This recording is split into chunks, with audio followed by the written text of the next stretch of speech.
ГСП онлайн. Городские новости сейчас.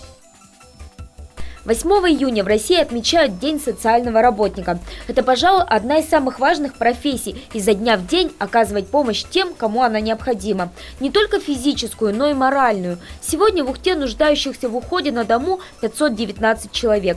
Большая часть из них одиноки. Например, Клавдия Петровна Вахромеева. Ей уже 90 лет. Во время войны она работала в тылу. Потом до пенсии связистом на почте. 10 лет назад хозяйничать дома стало сложно. С тех пор ей помогают соцработники.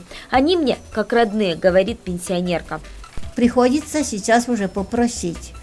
А вот Елена Тихоновна все время спрашивает: Клавдия Петровна, что вам нужно в квартире делать?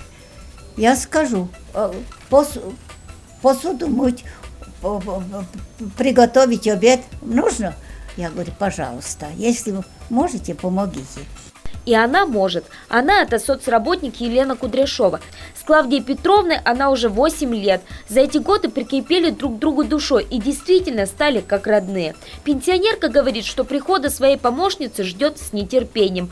Обычно Елена прибегает уже с продуктами. Кроме этой подопечной у нее и еще 10. За 2 рабочих часа столько выделяется на каждого. Она успевает не только привести в порядок квартиру. Надо выслушать. Всех нужно выслушать. Ни одного человека в день. По 6, по 7 человек в день. Каждого нужно выслушать, понять, успокоить.